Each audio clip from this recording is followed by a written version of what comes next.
Pouco depois de decolar, o voo 171 da Air India enfrentou uma falha catastrófica. Em apenas 30 segundos, o avião perdeu altitude abruptamente e caiu sobre o alojamento de uma faculdade de medicina, provocando uma explosão tão intensa que pôde ser vista a quilômetros de distância. O desastre resultou na morte de 274 pessoas, deixando apenas um sobrevivente, um verdadeiro milagre. O impacto desse acidente foi sentido em toda a indústria da aviação. Teria uma falha de manutenção sido a causa? Os pilotos poderiam ter evitado o pior? E a pergunta mais inquietante de todas: isso poderia acontecer novamente em um voo comum? O dia do acidente. Em 12 de junho de 2025, o que começou como um voo internacional de rotina se transformou em um dos desastres aéreos mais letais da história recente. O voo AI-171 da Air India, um Boeing 787-8 Dreamliner com destino a Londres, caiu pouco após decolar do aeroporto internacional Sardar Vallabhbhai Patel, em Ahmedabad, Índia. A aeronave estava no ar há apenas 30 segundos quando a tragédia ocorreu, precisamente às 13h38 no horário local. Testemunhas no aeroporto relataram ter visto o avião lutando para ganhar altitude, com as asas falhando em flexionar normalmente durante a subida. Uma observação crítica que mais tarde se tornaria central para entender o que deu errado. A tripulação conseguiu transmitir um único e urgente pedido de socorro antes que a aeronave entrasse em stall, inclinasse o nariz para baixo e despencasse em direção ao densamente povoado distrito de Miami. Em questão de segundos, o enorme jato colidiu diretamente com um alojamento universitário de uma faculdade de medicina, gerando uma bola de fogo devastadora à medida que o combustível de aviação se inflamava no impacto. A colisão e o incêndio subsequente destruíram tanto a aeronave quanto grandes partes do edifício, lançando densas colunas de fumaça preta no céu, visíveis a quilômetros de distância.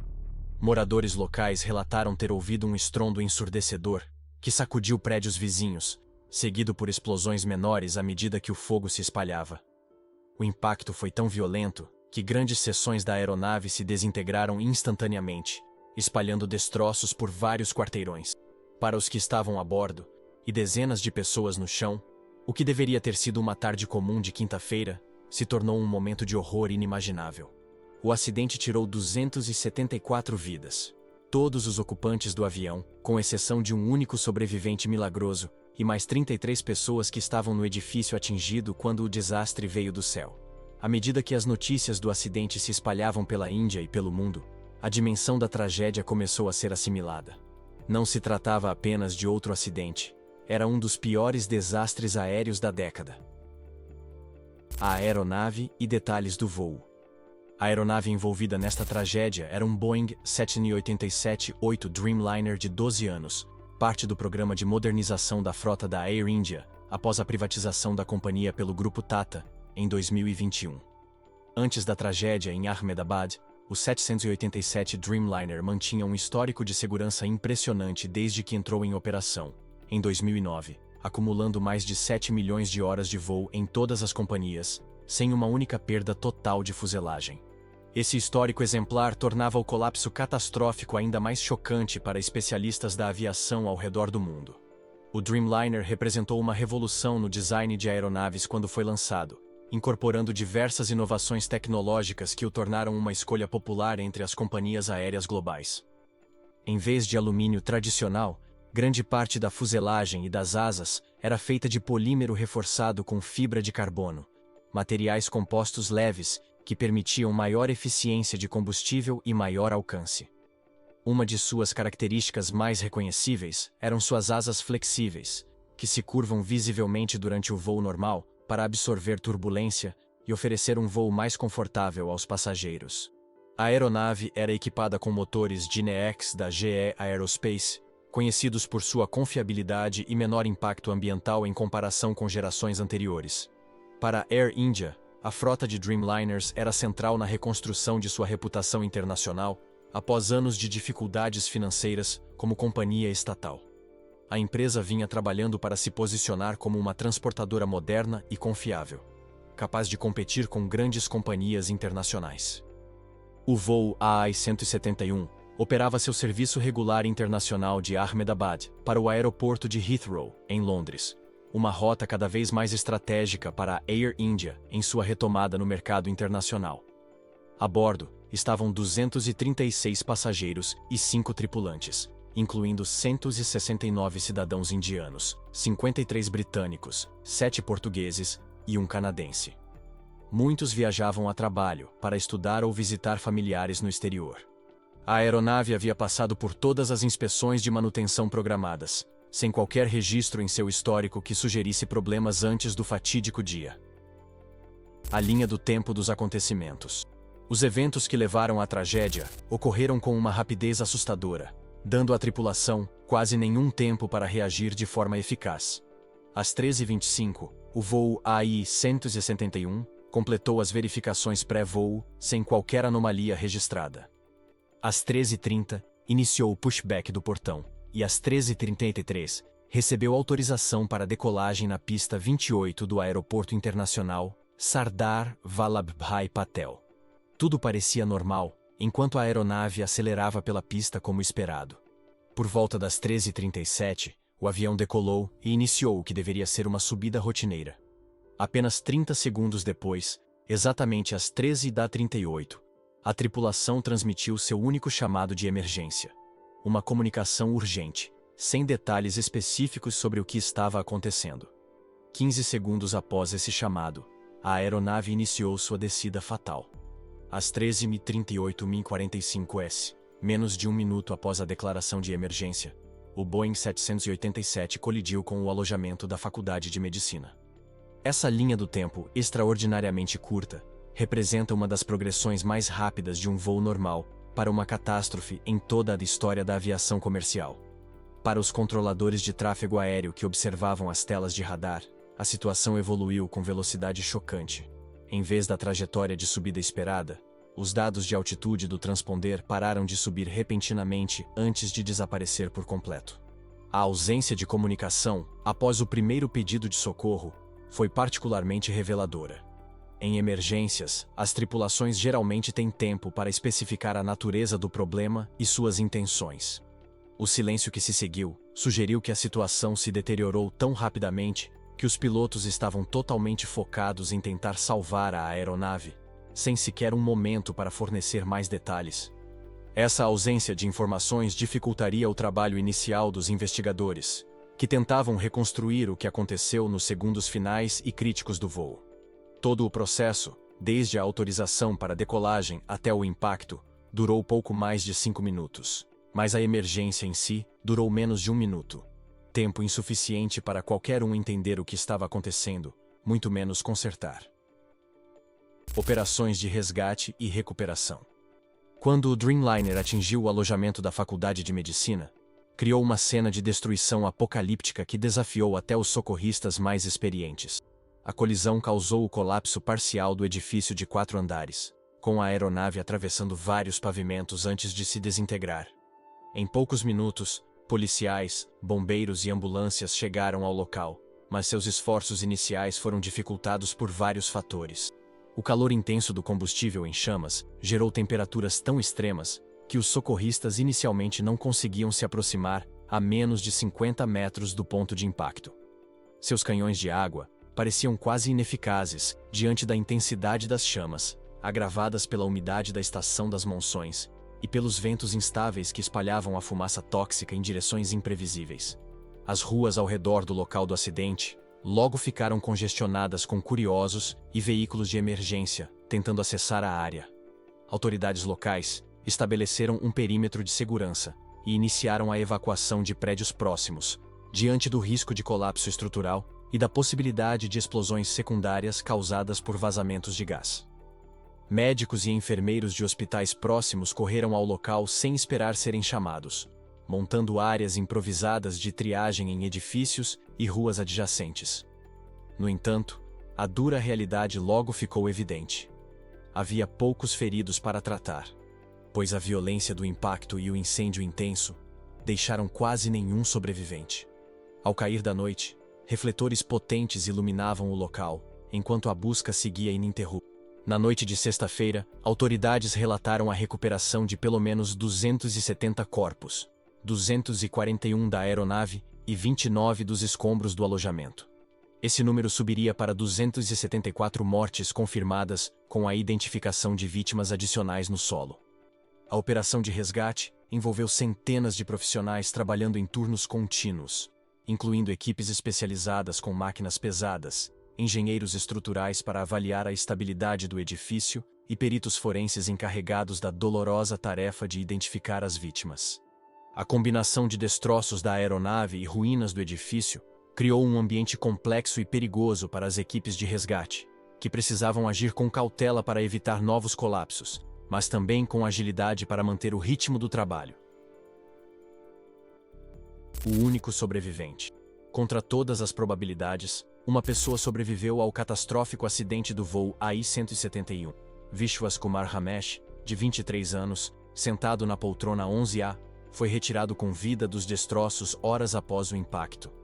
Ele sofreu queimaduras graves por todo o corpo e múltiplas fraturas, incluindo uma pelvis e um fêmur quebrados, mas de alguma forma escapou do destino que vitimou todas as outras pessoas a bordo.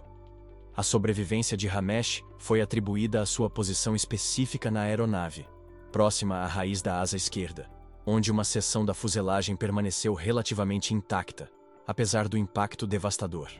Quando os socorristas ouviram pedidos fracos de ajuda vindo debaixo de uma parte retorcida da fuselagem, ficaram atônitos ao encontrar Ramesh consciente e capaz de se identificar como passageiro do voo. Dias depois, de seu leito hospitalar, ele relatou a jornalistas a experiência aterradora.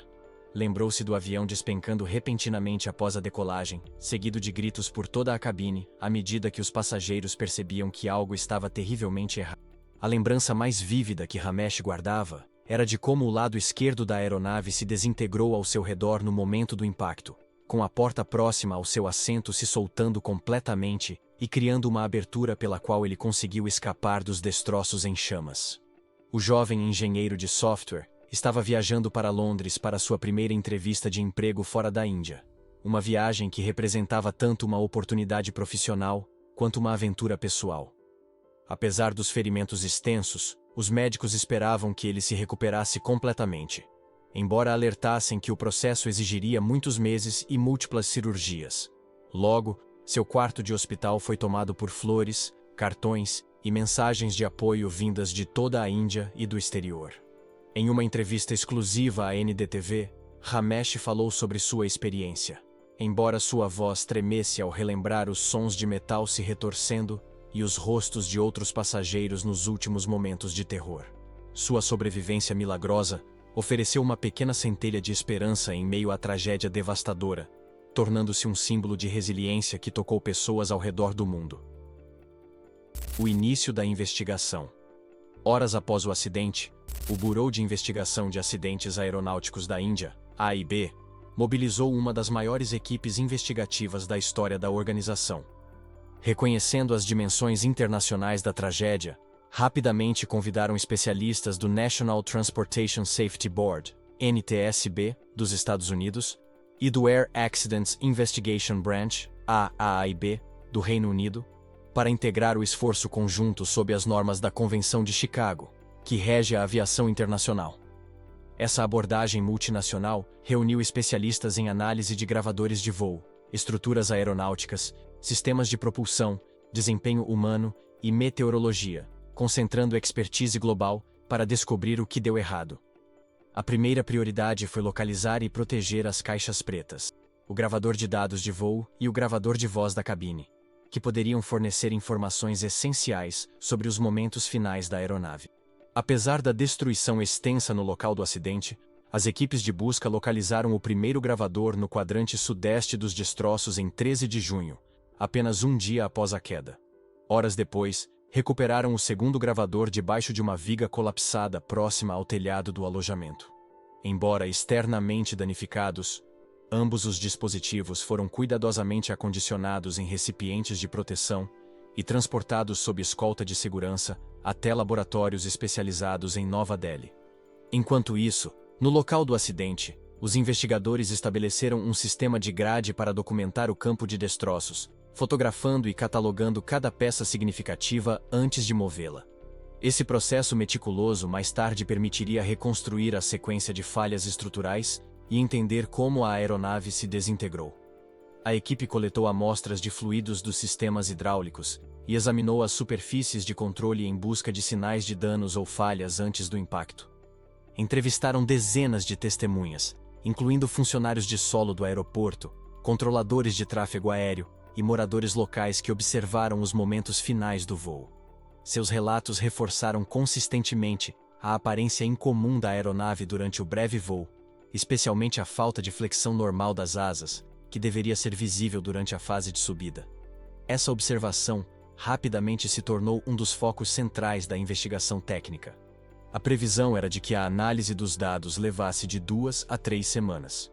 Um período de expectativa angustiante tanto para os investigadores quanto para as famílias. Principais teorias e evidências. Conforme os dados dos gravadores começaram a ser analisados, os investigadores concentraram-se em várias causas potenciais, com uma teoria emergindo rapidamente como particularmente convincente.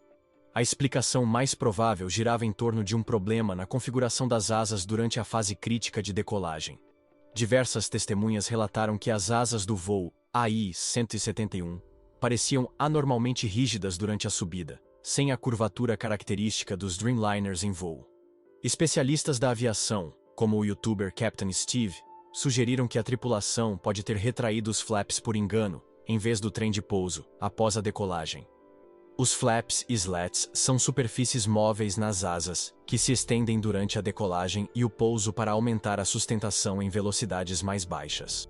Normalmente, esses dispositivos de alta sustentação permanecem estendidos durante a fase inicial de subida, permitindo que a aeronave ganhe altitude de forma segura enquanto aumenta gradualmente sua velocidade.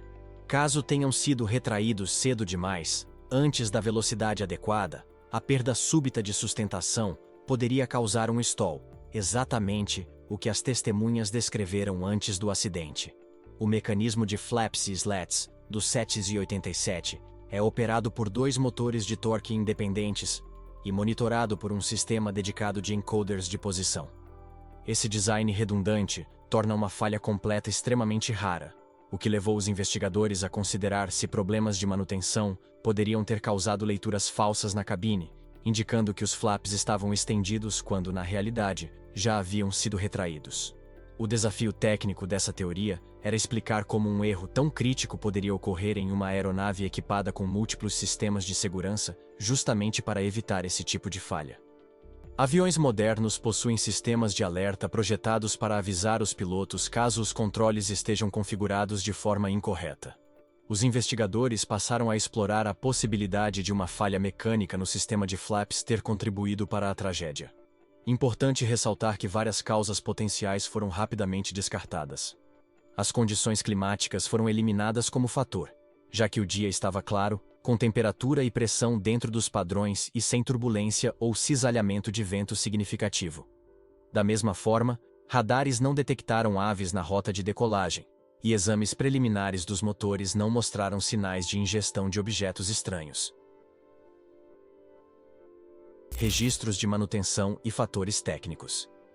Uma análise mais profunda dos registros de manutenção revelou possíveis questões que podem ter contribuído para o acidente. O atuador do flap da asa esquerda havia sido revisado apenas um mês antes, mas a liberação final do controle de qualidade foi adiada por uma semana devido à falta de peças de reposição. Essa descoberta levantou sérias dúvidas sobre se questões de manutenção resultaram em falha do sistema. Os investigadores passaram a rastrear a cadeia de suprimentos dessas peças, examinando se estavam dentro das especificações do fabricante original e se haviam sido instaladas e testadas corretamente. O atraso em si não era necessariamente incomum no setor, mas a combinação de uma intervenção recente em um sistema crítico de controle de voo e a falha catastrófica subsequente justificava uma análise minuciosa. Os técnicos de manutenção que trabalharam na aeronave foram amplamente entrevistados sobre os procedimentos adotados e possíveis anomalias percebidas. Crystal Jen, analista de segurança independente, destacou que, apesar das salvaguardas automatizadas rigorosas presentes em jatos modernos, Uma configuração incorreta no momento errado pode ser catastrófica. O intervalo de tempo extremamente curto do acidente, da decolagem ao impacto em menos de 1 minuto, indicava que o que quer que tenha dado errado aconteceu quase instantaneamente e progrediu rápido demais para que a tripulação pudesse diagnosticar e corrigir. Consultores da aviação como Keith Tonkin e o advogado Peter Carter ressaltaram a rapidez estonteante dos acontecimentos, observando que a linha do tempo do início da decolagem ao impacto durou pouco mais de meio minuto, deixando margem quase nula para ação corretiva. Os investigadores estavam particularmente interessados nas informações do gravador de dados de voo que mostrariam a posição real das superfícies das asas durante o voo, bem como qualquer alerta que possa ter aparecido na cabine. Esperavam determinar se os sistemas funcionaram conforme o projetado, se alertas foram emitidos mas ignorados ou mal interpretados, ou se os próprios sistemas de proteção falharam. A equipe também examinava os sistemas de alerta da aeronave para entender por que, se os flaps estavam realmente mal configurados, os pilotos aparentemente não receberam nenhum aviso sobre essa condição perigosa. A investigação incluiria uma análise metódica de cada componente do sistema de flaps, linhas hidráulicas, motores de controle, sensores de posição e as interfaces eletrônicas que conectam esses sistemas ao painel da cabine. Impacto nas famílias e desafios de identificação. O impacto humano da tragédia foi muito além da contagem imediata de vítimas. Para cada uma das 274 vidas perdidas, havia dezenas de familiares e amigos mergulhados em luto inimaginável.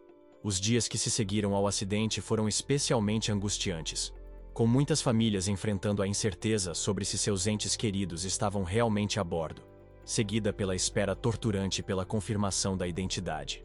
A Air India montou um centro de assistência às famílias em um hotel próximo ao aeroporto de Ahmedabad, onde parentes se reuniram em busca de notícias. A cena era comovente: pais segurando fotos de filhos adultos que viajavam para estudar ou trabalhar, cônjuges checando o celular a cada minuto, crianças pequenas sem compreender por que todos estavam chorando. O processo de identificação apresentou desafios imensos. Muitos corpos estavam irreconhecíveis devido à violência do impacto e ao incêndio subsequente. Autoridades montaram laboratórios de testes de DNA que operaram 24 horas por dia, trabalhando para cruzar amostras enviadas pelos parentes com os restos mortais encontrados.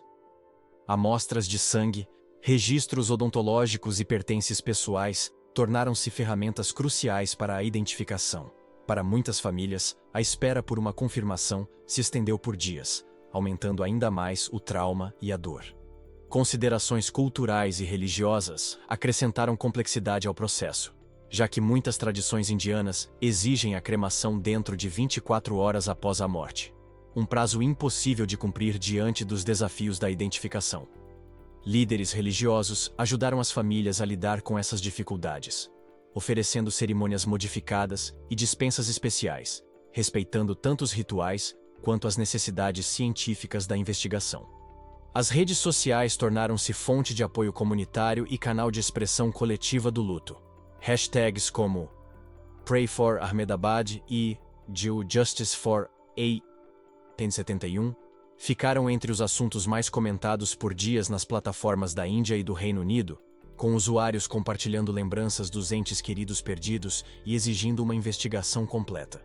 Essas comunidades online ofereceram um espaço onde os afetados podiam se conectar com outras pessoas, passando por perdas semelhantes, transcendendo fronteiras geográficas. Em Ahmedabad, memoriais improvisados surgiram quase imediatamente. Praças da cidade se encheram de flores, velas e fotografias, enquanto moradores se reuniam para lamentar não apenas os passageiros, mas também as 33 pessoas que morreram no solo, entre estudantes de medicina e funcionários que estavam no alojamento quando a tragédia caiu do céu. Resposta: corporativa e regulatória. Para a Air India e o grupo Tata, o acidente representou não apenas uma tragédia humana, mas uma crise empresarial existencial que exigia ação rápida e decisiva. A equipe de liderança da companhia aérea enfrentava o desafio delicado de demonstrar compaixão genuína pelas vítimas, ao mesmo tempo em que protegia o futuro da empresa. Anunciaram rapidamente uma indenização de 1 crore de rúpias, aproximadamente os 120.000, para as famílias de cada passageiro falecido, além da cobertura integral dos custos médicos do único sobrevivente. Essa resposta financeira imediata, embora incapaz de aliviar o sofrimento emocional, ao menos eliminou algumas das preocupações práticas para as famílias enlutadas. Nos bastidores, executivos da Air India coordenaram-se com a Direção-Geral de Aviação Civil da Índia, DGCA, comprometendo-se com total transparência e cooperação com a investigação. Enquanto isso, as autoridades aeronáuticas indianas implementaram medidas de segurança abrangentes em todo o setor. A DGCA ordenou inspeções imediatas em todos os 34 Boeing 787 Dreamliners da frota comercial indiana, com foco especial nos sistemas de flaps, controles eletrônicos dos motores e parâmetros de configuração de decolagem. O ministro da Aviação, Ram Mohan Naidu, enfatizou que essas medidas de fiscalização eram preventivas e não indicativas de um problema conhecido em toda a frota. A DGCA prometeu total transparência em suas atualizações, publicando boletins diários sobre a distribuição de destroços, análises de amostras de fluidos e reconstruções simuladas da cabine. Para a Boeing e a GE Aerospace, fabricante dos motores, o acidente gerou desafios significativos. Ambas as empresas enviaram equipes técnicas a Ahmedabad para apoiar a investigação, ao mesmo tempo em que revisavam dados globais de desempenho do sistema de flaps em outros 787 operados ao redor do mundo, buscando possíveis anomalias que pudessem indicar um problema mais amplo. As ações da Boeing caíram quase 9% após o acidente, refletindo a preocupação dos investidores sobre possíveis falhas de design ou fabricação do Dreamliner. Embora a aeronave tivesse até então um histórico de segurança exemplar, as lembranças de problemas anteriores com o 737 MAX aumentaram a ansiedade sobre possíveis falhas sistêmicas. Analistas alertaram que os prêmios de seguro da Air India e a confiança dos passageiros provavelmente seriam impactados, enquanto a Boeing enfrentaria novo escrutínio sobre o software de controle de voo do 787 e a GE sobre os motores GEnx. Reações internacionais e apoio. A queda do voo AI-171 gerou ondas de solidariedade e ofertas de ajuda de governos de todo o mundo. O primeiro-ministro do Reino Unido, Rishi Sunak, descreveu o dia como de profunda tristeza e ordenou que as bandeiras em prédios públicos fossem hasteadas a meio mastro em homenagem aos 53 cidadãos britânicos que perderam a vida. Ele também enviou uma equipe do Alto Comissariado Britânico para auxiliar as autoridades locais na identificação e repatriação dos corpos. A família real britânica observou 1 minuto de silêncio durante a cerimônia Trooping the Colour, com os membros usando braçadeiras pretas em homenagem às vítimas.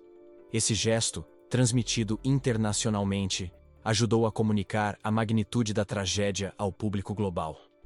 Autoridades canadenses e portuguesas também expressaram pesar pelas perdas de seus cidadãos, enviando equipes consulares para apoiar as famílias e participar da investigação. Organizações internacionais de aviação mobilizaram recursos significativos para apoiar as investigações e considerar possíveis implicações para a indústria. A Organização da Aviação Civil Internacional, ICAO, convocou uma sessão especial para discutir o acidente e possíveis lições de segurança, enquanto grupos como a Associação Internacional de Transporte Aéreo, IATA, ofereceram assistência técnica e recursos às autoridades indianas. A cobertura da mídia internacional refletiu o impacto global do desastre, com grandes redes de notícias mantendo cobertura contínua nos dias que se seguiram ao acidente. Equipes jornalísticas internacionais chegaram a Ahmedabad, transmitindo atualizações enquanto as operações de resgate e investigação avançavam.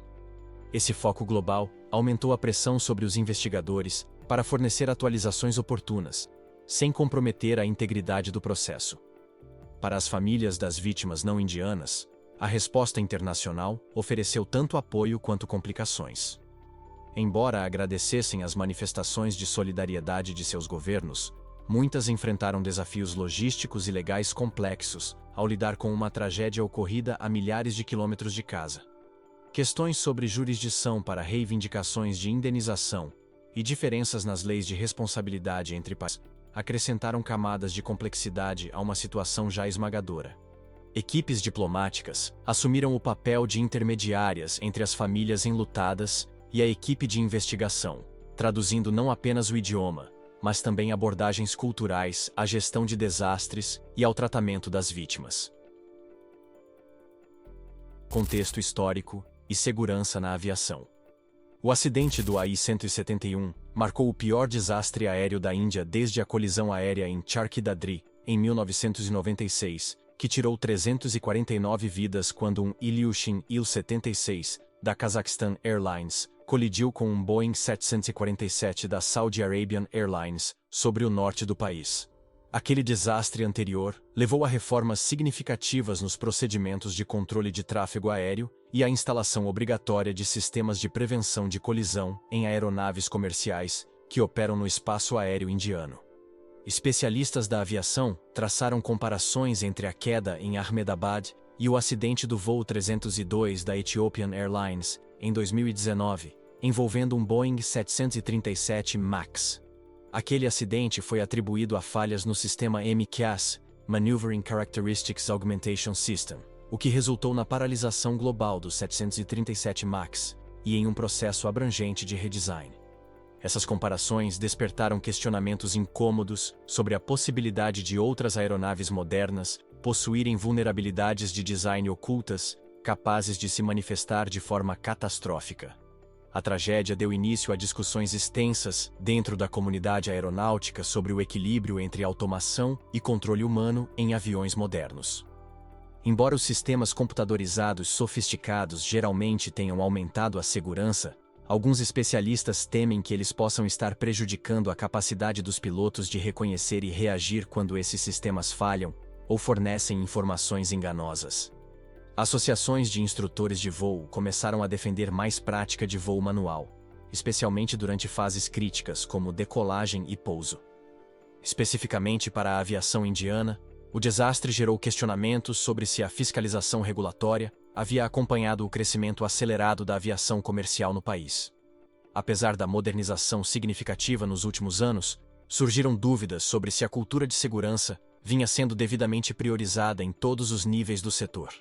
Muitos pediram um novo compromisso com a segurança como base do crescimento futuro, argumentando que apenas por meio de supervisão rigorosa e consistente a confiança do público poderia ser mantida. O comitê de investigação pretendia divulgar um relatório preliminar em até 6 semanas, recomendando diretrizes de segurança imediatas, com base na análise dos dados do gravador de voo e nas avaliações iniciais dos componentes danificados. As lições dessa tragédia provavelmente moldarão regulamentações, filosofias de design e doutrinas de treinamento por muitos anos, com defensores da segurança esperançosos de que o desastre sirva como catalisador para melhorias duradouras na aviação global. Obrigado por assistir a mais um episódio. Enquanto ainda estiver por aqui, clique no vídeo na sua tela para mais conteúdo de qualidade.